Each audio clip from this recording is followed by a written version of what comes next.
A look at Judy Blume's life, work, and cultural impact. I grew up as a good girl with a bad girl lurking inside. So by the time I started to write, I really had a lot to get out. I could be fearless in my writing in a way that maybe I wasn't always in my life. It was the first book I had read about. Her young adult novels, including Are You There, God? It's Me, Margaret, Blubber, Tales of a Fourth Grade Nothing, and more, are iconic but also controversial for the topics she covered, like body, sexuality, and feminism. A new book explores why people are still talking about her books today. It's called The Genius of Judy, How Judy Blume Rewrote Childhood for All of Us. Author Rochelle Bergstein joins us now. Good morning. Good morning. Thank you so much for having me. Many publishers rejected her. What did they miss that her readers appreciated more, apparently? Well, you know, Judy she didn't go straight to writing. She tried a lot of creative things. She tried making crafts. She tried writing songs. But when she found writing, she needed time to improve. And publishers didn't necessarily recognize the gift that she was bringing to the table, which was writing realistic fiction for young people. You spoke about the realistic fiction. I was curious, when she was writing a book like Forever, what was the atmosphere like at that time? Did she expect a book like that to be banned? I don't think she did. You know, she set out to fill a gap in the marketplace, which was writing a book about teenagers losing their virginity and not facing any dire consequences. All of the books that covered that topic out at the time showed kids who had sex dying or facing some kind of other horrible fate. Judy just wanted to tell an alternate tale, one that she thought was more realistic, which was kids falling in love, experimenting with their sexuality, and then moving on.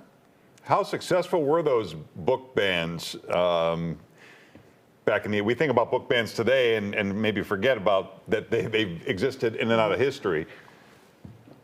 Absolutely. In the 1980s, we saw what was the first wave of book bans in this country, propelled by conservative groups like the Moral Majority, like Phyllis Schlafly's The Eagle Forum, and they really were pretty successful.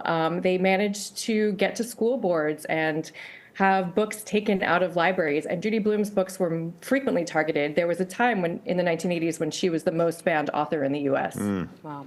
What led her to write and to portray being a teenager in a realistic way? Because she was a stay-at-home mother when she started writing, correct? Yes. What led her to go down that path? She really found that she needed a creative outlet. She got married very young, right out of college. She had her first children in her early 20s, and she felt that life had gotten a lot less exciting. She loved her children, but she needed something else. So when she started writing, it was concurrent with the women's movement in this country. And she, like many women in the US, felt they needed something outside of their homes to keep them occupied and to keep their sanity. So she started writing mainly as a way to help herself feel good.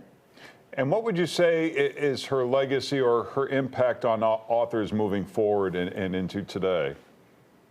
Oh, Judy's impact is so profound. She tackled subjects, like you said, like sexuality, like puberty, like divorce, the way divorce impacts families that no one had the wherewithal or the bravery to write about before her. Now we see in YA fiction, young adult fiction, we see authors being incredibly brave and cutting edge about the topics that they cover. But Judy was a pioneer. She was also a pioneer against book banning. And given what's the climate in this country around books, I think we all look to Judy as a leader in that field and someone that can inspire us. What do you think is the reason why her writing still resonates today? Like, you know, we still see Are You There, God? It's Me, Margaret being so successful at the box office. Forever is going to be made into a Netflix adaptation. What do you think it is that, because, you know, the books were written at a time, certainly quite a few decades ago, but the covers have changed over a period of time, but the content has not. Judy's books are incredibly timeless in a way that really speaks to her artistry. Whether or not there are little dated flourishes in her books, they cut to the heart of the adolescent experience. And I think people feel so strongly about them because they speak to children directly to their hearts. It's like children see themselves represented in Judy Blume's books almost like they do nowhere else. She writes about real kids experiencing real problems, talking about things that adults don't necessarily always want to talk to children about. And for that reason, people love Judy. Well, the book is The Genius of Judy, How Judy Blume Rewrote Childhood for All of Us. You can get more at Rochelle's website or follow her on social media. Thank you. Thank you so much for having me.